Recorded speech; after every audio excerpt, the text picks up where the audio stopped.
अगर कोई काम था आदित्य को थोड़ी पता था कि भगवान ने उसे गधे से घोड़े में अपग्रेड कर दिया है। लेकिन घोड़े वाले रोल से अनजान आदित्य अपनी छोटी सी दुकान में बैठकर अपने दादाजी के दिए हुए लॉकेट के साथ खेल रहा था कि तभी आदित्य के कानों में एक बेहद बेसुरी आवाज सुनाई पड़ी। अरे ओ आदित्य, नगारा के साथ साथ बहरा भी हो गया है क्या? उफ, ये कबाड़ खाना और ये कबाड़ी। मम्मी जी, आप अगर कोई काम था तो मुझे बुला लेते, मैं आ जाता। माहेश्वरी एक बहुत बड़े खानदान से थी और उसकी बेटी तानिया की शादी आदित्य से हुई थी। लेकिन माहेश्वरी को लगता था कि आदित्य से शादी करके उसकी बेटी की जिंदगी खराब हो चुकी है। इसी वजह से वो आदित्य को सुनाने का कोई मौका नहीं छोड़ती। अगर मेरे ससुर जी रंजीत राणा का फैसला न होता तो मैं ये शादी कभी होने नहीं देती, कभी नहीं। वो तो आप घर जमाई हो, इसलिए घर के खर्च नहीं लगते, वरना अब तक आपको आटे दाल का भाव पता लग गया होता। ऐसी बातें सुनकर आदित्य को अजीब लगता है, क्योंकि शादी और घर जमाई की शर्त रखने वाली माहेश्वरी ही थी। ऐसा भी नहीं था कि माहेश्वरी को आदित्य के पास नेचर या फैमिली बैकग्राउंड का कुछ नहीं पता था। तो फिर अब ये सब कहने का क्या मतलब है? और वो भी तब जब आदित्य और तानिया की शादी को 4 साल हो गए हैं।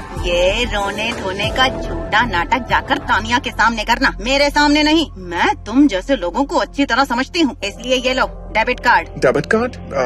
ये किस लिए? इस डेबिट कार्ड में 1 करोड़ है। मेरे ससुर जी के 60वें जन्मदिन के बाद तुम तान्या को डाइवोर्स देकर इनका इस्तेमाल कर लेना। आदित्य एकदम चौंक गया। आखिर ऐसी कौन सी मजबूरी थी कि माहेश्वरी ने अपनी बेटी की शादी आदित्य से करवाई? क्या ये रिश्ता बस यहीं तक का था? आदित्य को समझ नहीं आ रहा था कि वो इस बात पर कैसे रिएक्ट करे। पर तभी माहेश्वरी की जबान फिर से चल दी। ये दुकान भले ही तुम्हारी हो, पर याद रखना हुक्म तो यहाँ मेरा ही चलेगा। इतना कहते ही माहेश्वरी चली गई। उसके जाने के बाद आदित्य अपने गले में पड़े लॉकेट को पकड़कर सोच रहा था कि वो भंवर सिंह को वो पुरानी कलाकारी वाले एंटीक वास को कैसे गिफ्ट करे। मेरे पास तो इतने पैसे ही नहीं है, डुप्लीकेट वास दूंगा तो वो फौरन समझ जाएंगे, पर असली लेना तो मेरे बस की बात भी नहीं है। आदित्य ये सब सोच ही रहा था कि उसका ध्यान दोबारा अपने गले में पड़े लॉकेट की तरफ जाता है, जो फिर से चमक रहा था। इससे पहले आदित्य इसका मतलब समझ पाता, आदित्य के सामने वाली टेबल पर सेरेमिक के ठीक 2 वैसे ही वास उभर आते हैं। आखिर ये कैसे हो सकता है कि आदित्य की कल्पना हकीकत में बदल गई? पर कैसे हुआ ये चमत्कार? कहीं इस चमत्कार की वजह आदित्य के गले में लटका हुआ वो लॉकेट तो नहीं है, या फिर ये सब आदित्य का वहम है? कहाँ से मिला था आदित्य को वो लॉकेट और क्या थी उसकी सच्चाई? ये सब अभी जानने के लिए क्लिक प्ले नाउ और सुनिए रहस्य से भरपूर कहानी लव,